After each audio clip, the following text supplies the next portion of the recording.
পটলের নানা রকম রেসিপি তৈরি করা যায়। আজকে আমি একটা পটলের মিষ্টি রেসিপি তৈরি করে দেখাবো। পটলগুলো আমি একটু ভাপিয়ে নিয়েছি, শুধু গরম জলে, জলটা আগে ফুটিয়েছি। আমি কিন্তু এটা সেদ্ধ করবো না, সেদ্ধ করিনি, কারণ এটাকে আমি ঘিয়ে ভাজবো আবার। পটল মিষ্টি করার জন্য দেখো আমি পটলগুলো একটু ভাপিয়ে নিয়েছি। পটলগুলো কিন্তু আমি এইভাবে কেটেছি, এর ভেতরে আমি পুর ভরবো।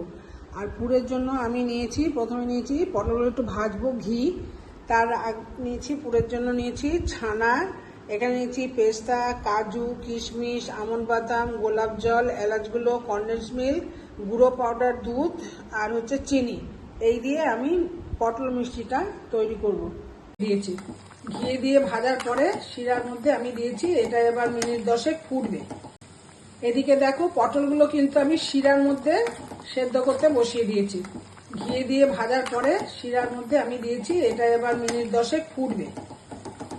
যে ঘিয়ে আমি পটলগুলো ভাজলাম তার মধ্যে আমি দিয়ে দিয়েছি পেস্তা, আমন্ড বাদামের গুঁড়ো আর হচ্ছে কাজু বাদামের গুঁড়ো।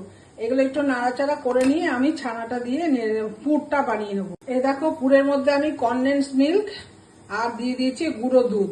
এবার এইটা দিয়ে আমি নাড়াচাড়া করে তৈরি করে নেবো। এই দেখো পুরটা আমার তৈরি হয়ে গেছে। এর মধ্যে আমি কিশমিশ গুলো লাস্টে দিয়েছি। এবার আমি একটু দিয়ে দেবো গোলাপ জল আর একটু দেবো আমি এলাচের গুঁড়ো। এবার এটা আমি নাড়িয়ে চাড়িয়ে নামি। দেখো আমার ক্ষীর পটল তৈরি হয়ে গেছে, কিন্তু এটা আমি ক্ষীর দিয়ে করিনি, আজকে ছানা দিয়ে করেছি। আমি এর আগে করেছি ক্ষীর দিয়ে। তোমরা একবার করে খেয়ে দেখো, খুব সুন্দর সুস্বাদু।